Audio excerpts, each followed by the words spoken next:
Inshuti bakundwa ba YouTube channel Rwema Solutions, nongeye kubasuhuza. Mwiriwe neza aho muherereye hirya no hino ku isi. Mwiriwe neza, mwiriwe mute, amahoro.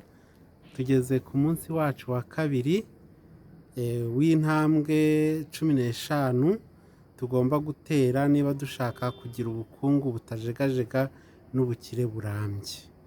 Ejo twabonye intambwe ya mbere, niba ngerageza kubibutsa ni ukubibutsa yuko intambwe ya mbere twabonye ejo mu kiganiro cy'ejo yari ukwishyiriraho intego, ugafata ingamba, ugashyiraho intego itajegajega, kandi iyo ntego ikaba iri smart. Murabyibuka? Intego iri smart niyo ntambwe ya mbere tugomba gutera. Ukagira intego, ukaba ufite impamvu ugiye gutangira urugendo rwawe. Smart twabonye yuko ari ikintu cy'ingenzi, bitandukanye n'umuntu ufata intego isanzwe akagenda atazi iyo agana. Ubundi iyo utazi iyo ujya, ni byiza wifatira inzira iyo ari yo yose, irakujyana ikakugezayo. Ariko twebwe ntabwo ariko tuzabigenza, tugomba kugenda tuzi aho tujya mu ntego yacu, ikintu tugiye gukora, tukaba tugenda tuzi iyo kiri kandi gisobanutse, gishobora kubarwa mu mibare, kandi kikaba gishoboka mu gihe runaka. Nari ntangiye rero ngira ngo mbibutse, tugeze rero ku munsi wa kabiri aho turi butere intambwe ya kabiri umaze kumenya intego yawe. Wowe rero utarakanda subscribe hano hasi, ushobora gukanda subscribe, ushobora gukanda like, ushobora gufungura iriya nzogera ukayikandaho, ugahitamo ibiganiro byose kugira ngo hatazagira na kimwe kigucika, kuko tugiye kugera mu bintu biryoshye cyane, bikurikirana, biryoheye amatwi, kandi biryohera cyane iyo umuntu ari kubishyira mu bikorwa. Ni ibintu bigoye, bitoroshye, ariko bishoboka gukorwa n'umuntu uwo ari we wese wihaye gahunda, ufite intego. Intambwe ya kabiri nk'uko naraye mbabwiye rero, ni ugufata ya ntego yawe nziza wateguye, iri specific, iri measurable, iri achievable, iri realistic, iri timely, ukayicagaguramo uduce dutoya bitewe n'igihe wamaze kwiha, hanyuma ugakora imibare. Nibyo tugiye kurebera hamwe uyu munsi. Ngaho rero wowe ukiri mushya, tuguhaye ikaze. Njyewe n'abandi banyamuryango barenga 500 bari kuri iyi cano, tuguhaye ikaze. Wiyumve ko uri ahantu abantu bose, abasore n'inkumi, abasaza n'abakecuru, abagabo n'abagore, abubatse n'abatarubaka, urubyiruko guhera ku myaka 21 kugera kuri 30, baza gushaka ubumenyi na inspiration zibafasha gutera imbere byihuse no gukosora amakosa, kimwe no kwirinda ku batarayakora, kugira ngo urugendo rwabo ruzabagendekere neza cyane. Ntatinze rero, uyu munsi turabigenza gute mu buzima bwawe? N'ubwa mbere rero, cyangwa se n'ubwa kenshi, wenda se wabikoze arimo amakosa, ariko n'ubwa mbere ugiye gufata intego, noneho ya ntego iri smart ukayicagaguramo uduce duto, hanyuma kandi ukaba serious kuri twa duce, ukagenda ukoraho kamwe kamwe kugeza turangiye, ukagera kuri target yawe. Tuvuge niba ari uduce 100 waciyemo, ugakora ka mbere, kagomba kurangira ryari, hanyuma ukajya ukora na auto evaluation ya buri gace, ukagasereburating nk'uko ejo twabibonye. Niba ufite intego yo kubaka inzu, for example, iyo ni intego yawe, urashaka kubaka inzu. Inzu yawe igomba kuba imeze ite? Igomba kuzarangira itwaye amafaranga angahe? mu gihe kingana iki. Noneho niba ari mu gihe kingana iki, igihe turabizi ko kibarwa mu masegonda, mu minota, mu munsi, mu minsi, mu cyumweru, mu kwezi, mu mezi, mu mwaka, mu myaka. Bizatwara imyaka ingahe? Muri iyo myaka kugira ngo inzu ibe yuzuye bisabye ya mafaranga yose, ukatangira uti ikibanza ngomba gushaka ikibanza, singomba kurenza ukwezi ntarakibona. Ikibanza cy'amafaranga angahe nabwo, kandi kiri hehe? Ni urugero turi gufata. Icyo kibanza kiri hehe, ku mafaranga angahe? Hanyuma wamara kukibona ukareba niba cyaratwaye ya mafaranga, niba yararenzeho cyangwa yarabaye make, ugatira conclusion ukavuga uti aka gace k'iyi ntego kararangiye.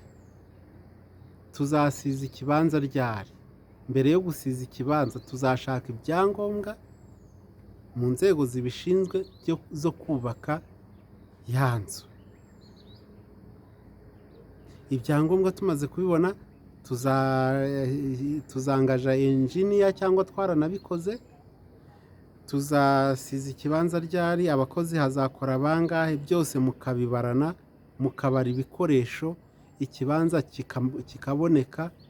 Installation ya chantier izakorwa ryari, ninde uzubaka, abakozi bazava hehe, ninde uzabagenzura, ibikoresho bizajya biva he, ku yahe mafaranga. Hanyuma faze ya mbere tuzacukura umusingi, turangize ryari. Faze ya kabiri tuzazamura inkuta n'inkingi ryari. Faze ya gatatu tuzasakara ryari, tuzakinga ryari. Inzu ihagaze isakaye inakinze, ubwo irasaba noneho finisage.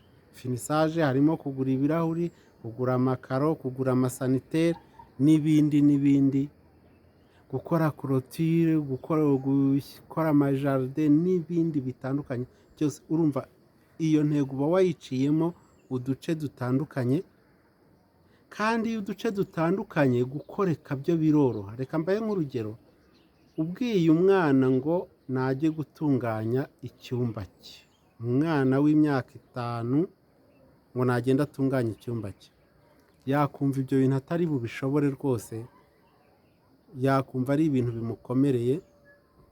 Ariko umubwiye uti genda ufate ibikinisho byawe ubishyire mu gikarito, nurangiza uzinga imyenda yawe uyishyire mu kabati, nurangiza ukureho amashuka yawe n'ibiringiti, ubijyane babimese, hanyuma ugaruke ufate mu kabati amashuka mazima ameshe, usase uburiri bwawe. Ibyo bintu yabikora kuko yaba yumva ari ibintu byoroshye kubikora, akagenda akabikora anezerewe kandi ari gukina.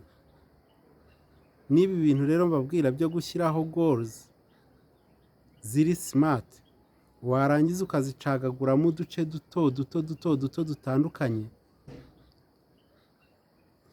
biroroha kuko uba uri gukora akantu gatoya ugenda ukavivura. Kugira ngo rero ibyo bishoboke, ukwiriye kugira journal ya goal settings.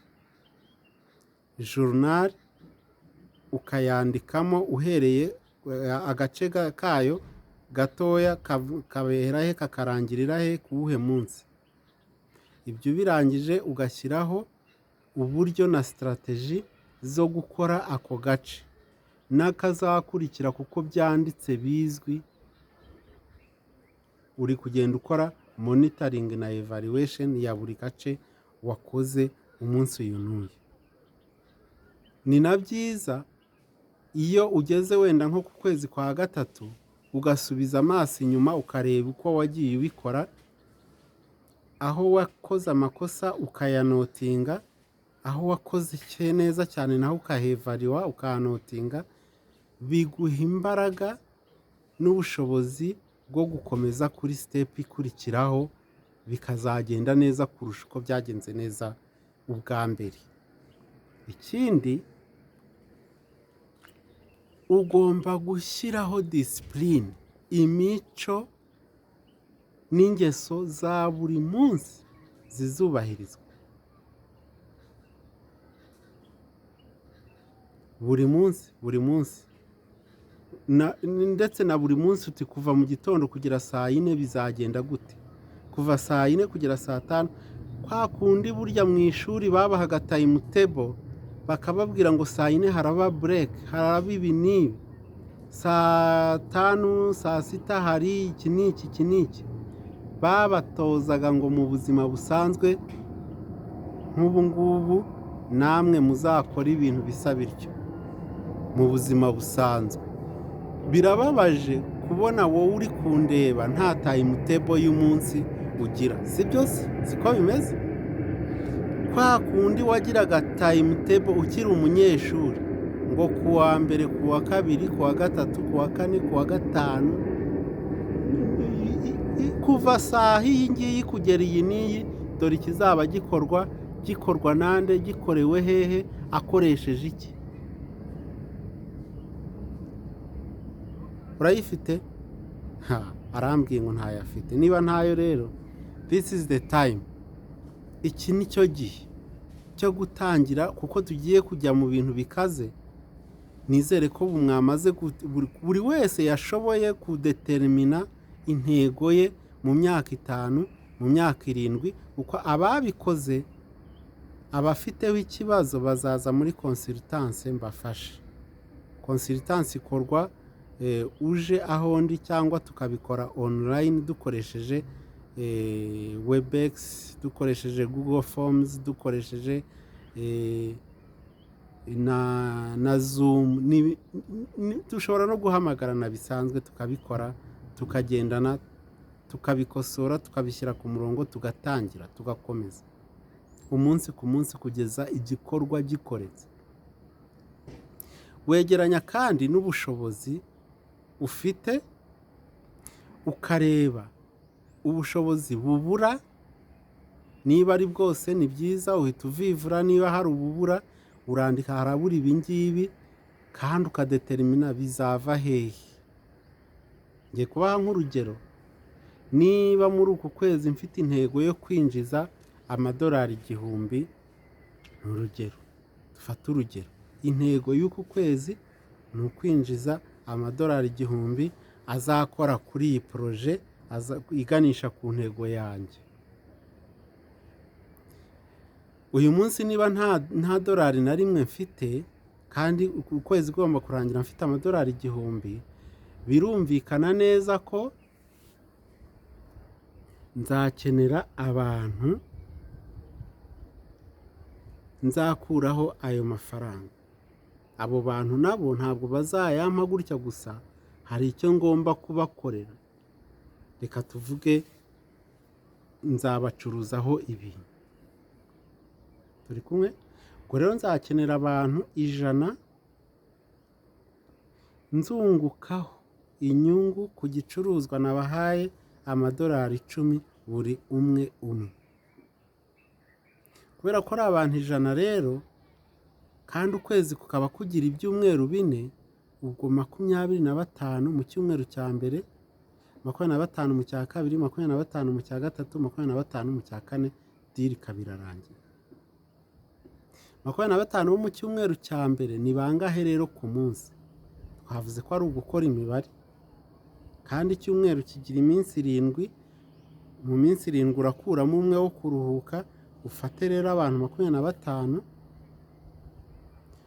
ugabanye 6, ni abantu 4 buri munsi, wanyuma ukazagira 5, cyangwa se ugatangirira kuri 5, ahandi 4.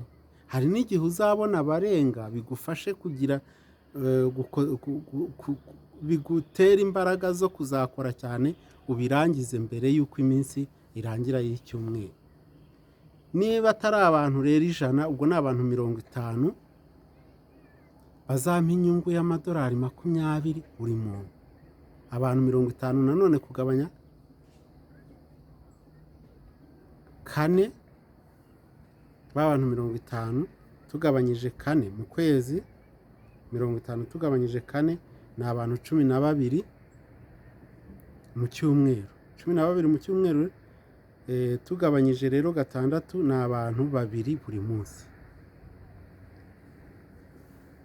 Buri munsi nagurishije iki n'iki kuri kanaka, yampaye aya n'aya, nungutse aya, ukandika ugakora records ukabyandika. Niba rero atari abantu 50, ubwo ni abantu nanone 10 nkuraho inyungu y'amadolari 100 umwe, cya gihumbi kikuzura. Rero imibare kuko maze kuyikora nkahaguruka nkajya gushyira mu bikorwa. Uyu munsi nzareba kanaka, ugafata contact list yawe. Ugomba kugira igitabo kirimo contacts. Ntabwo kuba ufite contacts muri telefone bihagije, hakwiriye kubaho active contacts list, kuko hari abapfa ukabavanamo.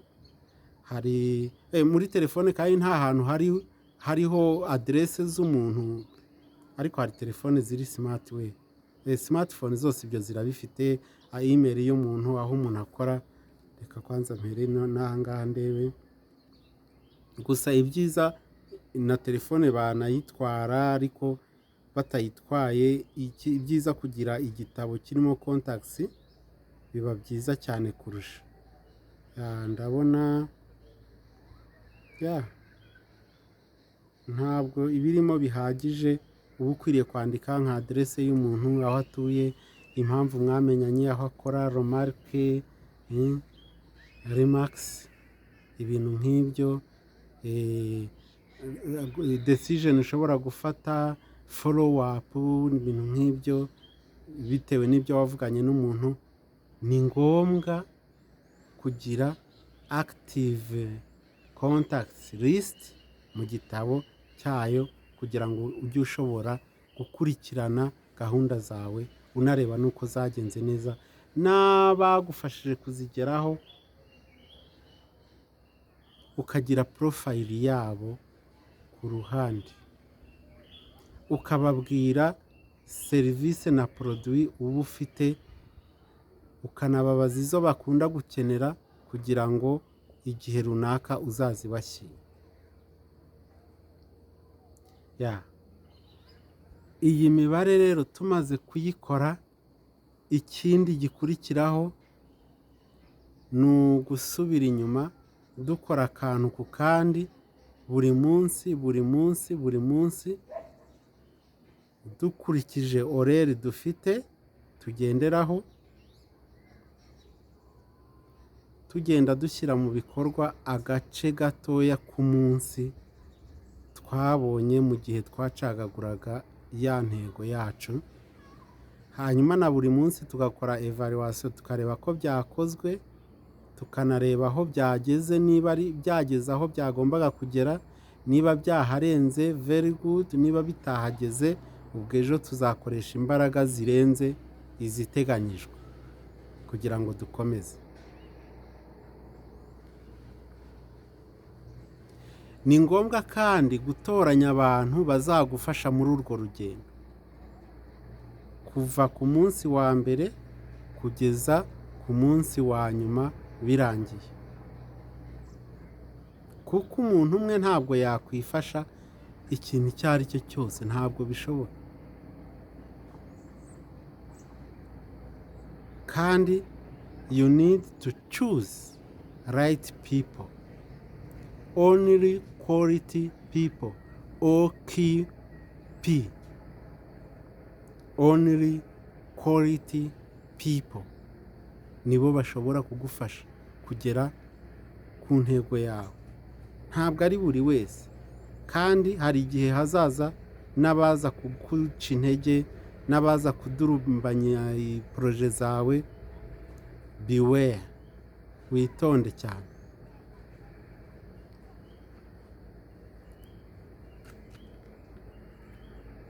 Uzakenera rero ibikoresho byo gukoresha, ugomba kubimenya ukabibara. kandi ukabishaka niba ubyongera ku byo ufite already. Hanyuma ibikoresho udafite bizakenera amafaranga. Uzahera kuyo ufite, ayo udafite uteganya aho azava hehe? Muri bije wakoze naho urahateganya. Bije twarayibonye mu kiganiro ngira ngo cya kabiri twakoze mu cyumweru cya mbere cyangwa icya kabiri cy'uku kwezi.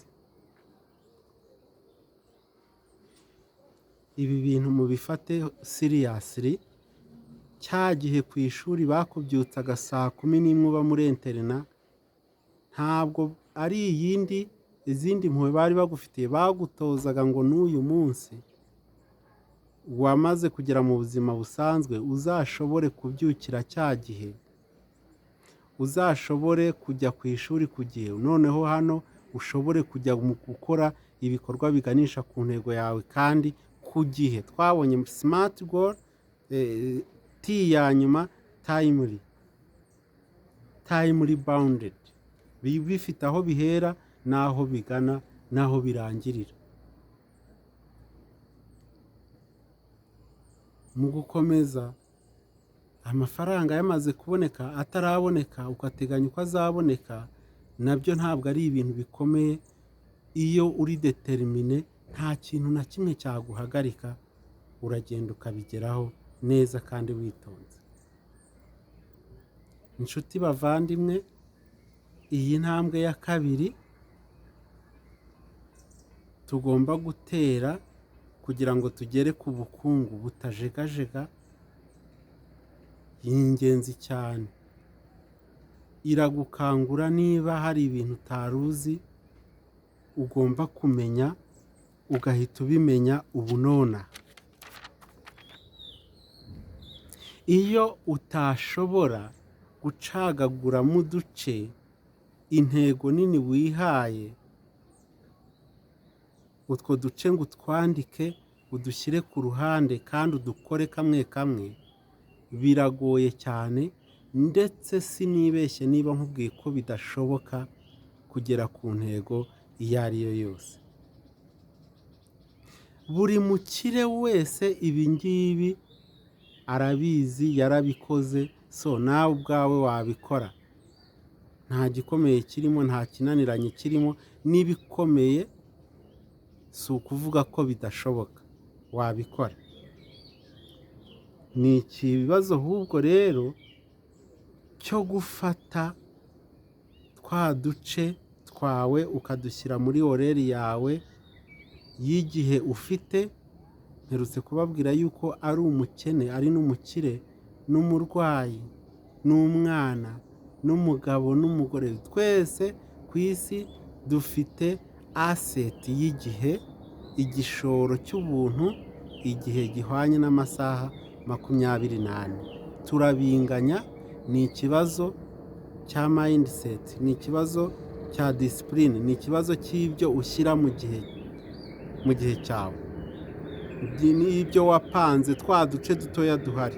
Abataragize rero intego na gato, abatarashoboye kugira intego ngo bagire utwo duce bashyize mu gihe runaka, muri espace runaka, nibo usanga bicaye ku muhanda bari gukina amakarita, kuko nyine batazi iyo bajya.